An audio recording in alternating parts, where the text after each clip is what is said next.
Hi, here is Markku Wilenius in Havana, Cuba.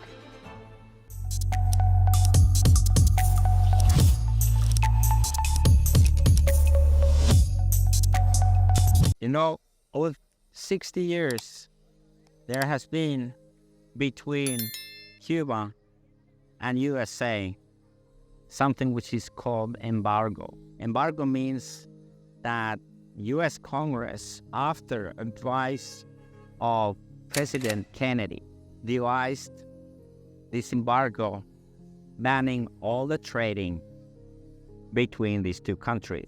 This happened after the Cuban Revolution, where Fidel Castro and his troops took the power and nationalized American assets here in Cuba.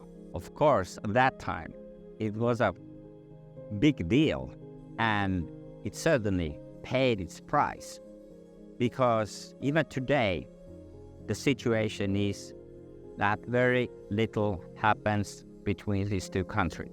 Now, there are some estimates that say that Cuba has lost at least $150 billion as a result of this trade and transaction ban. But that's probably just a fraction of the real cost, because the real cost, of course, comes from the human suffering. Because Cuba is in this juxtaposition with the most powerful country in the world, USA, it has had devastating consequences on the economy, but also to the people of this country, to the extent that a lot of very poor conditions that this country unfortunately currently has can be said that are deriving from this act. So the question goes, why USA still holds that embargo? What's the reason for that? Now, President Obama tried to unlock this grid by coming and agreeing that the more softer period between these countries should begin. And indeed, he did quite a lot in that case.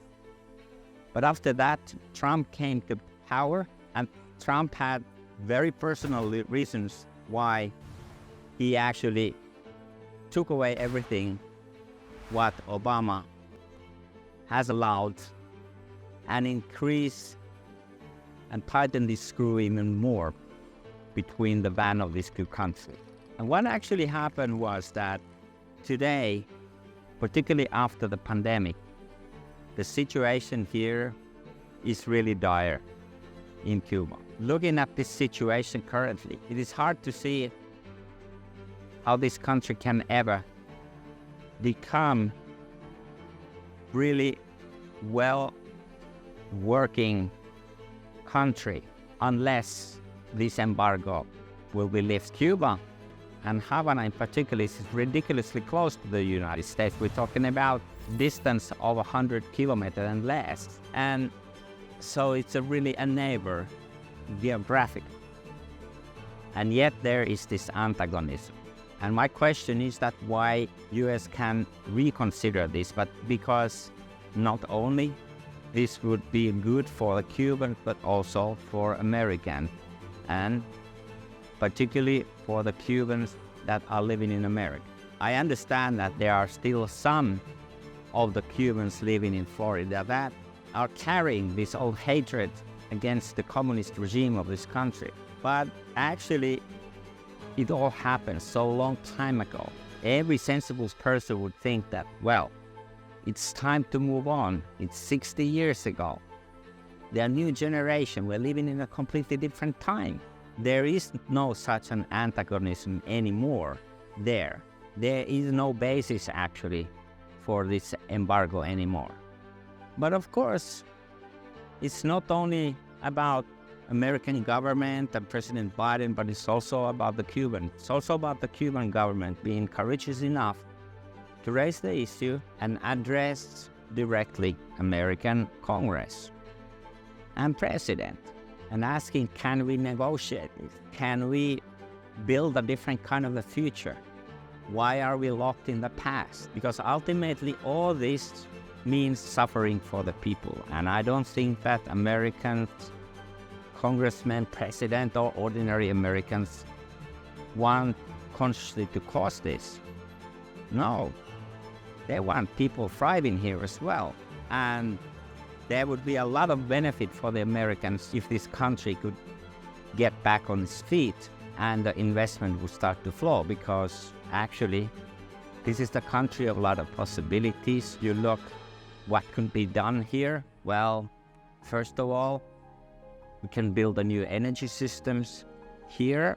This is the perfect spot because it has a lot of sun, it has a lot of wind, it has a lot of vegetation, there is a lot of precipitation.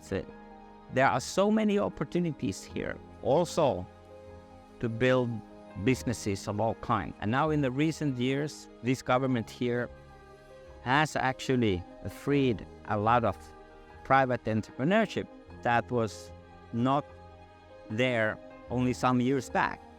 So a lot of positive changes has happened here because the communist government here has understood that without private entrepreneurship and private initiative, there is no way that this country can grow and prosper. Particularly if we think about the youth of this country, we should find its opportunities.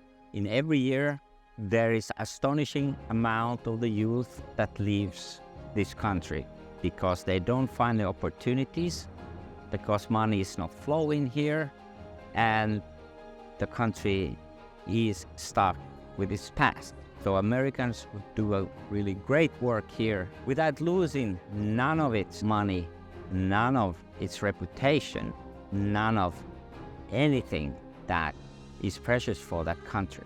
On the other hand, they would get a lot of positive signals around the world because this international movement is rather large that are promoting strongly the lifting of the embargo. So let's hope that finally these two countries, their top leadership, come together and do something about it to leave this unlucky episode into the past. So share this video with your friends so it spreads and finally finds itself to the screens of both presidents.